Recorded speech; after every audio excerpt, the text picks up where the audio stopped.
August 14, 2025 బుధవారం నాటి దిన ఫలితాలలో భాగంగా ఈ మేషాది ద్వాదశ రాశుల వారికి గ్రహస్థితులు ఎలా ఉన్నాయి, ఆ గ్రహాలు ఇచ్చే ప్రభావము, ఫలితాలు ఏ ఏ రాశుల మీద ఎలా ఉండబోతోంది అనే అంశంలో ఈరోజు గ్రహస్థితి చూసినట్టయితే కనుక చంద్రుడు మిథున రాశిలో తిరిగే రోజు, సూర్యుడు కర్కాటక రాశిలోను, బుధుడు కూడా అదే రాశిలో తుల్య భాగంలోను, శుక్రుడు సింహరాశిలో, శని భగవానుడు కుంభరాశిలో వక్రగతిలోను, రాహు మీనరాశిలో, కేతు కన్యా రాశిలో సంచారం చేస్తున్నారు.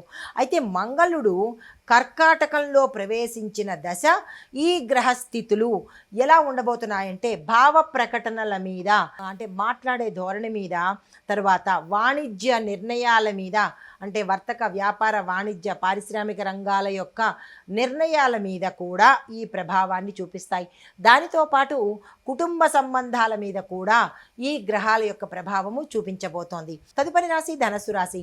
ఈ రాశి వారికి వాస్తవికంగా మీరు ఆలోచించాలి.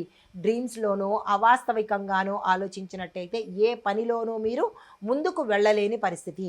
అహంకారాన్ని విడిచిపెట్టి సమానమైన దృష్టితోనే, అంటే ఈగోలు, యాటిట్యూడు, నేనే గొప్ప, ఇట్లాంటి మాటలు కానీ ఇట్లాంటి చూపించడం కానీ ఎదుటి వాళ్ళ మీద చేసినట్టయితే మీ పనులు మధ్యలోనే ఆగిపోయే అవకాశం కనబడుతోంది. ఇటువంటి పనులకు దూరంగా ఉండి ముందుకు వెళ్ళే ప్రయత్నం చేసుకోండి. కొత్త బాధ్యతలను ఉద్యోగంలో కానీ, వ్యాపారంలో కానీ, కుటుంబంలో కానీ కొత్త బాధ్యతలు స్వీకరించవలసిన అవసరం ఏర్పడుతుంది. పరిహారంగా గురుగ్రహానికి సంబంధించిన పసుపును కానీ, పసుపు వస్త్రాన్ని కానీ దానంగా ఇచ్చినట్టయితే కనుక కొంత మంచి ఫలితాలు పొందే అవకాశం కనబడుతోంది. ఈరోజు ఈ రాశిలో ఉండేవారు గంగాజలంతో స్నానం చేసినట్టయితే, బకెట్ నీళ్ళల్లో చుక్కో 2 చుక్కలో గంగాజలం వేసుకున్నట్టయితే కనుక ఆ జలంతో స్నానం చేస్తే కొంత మంచి ఫలితాలు పొందే అవకాశం కనబడుతోంది.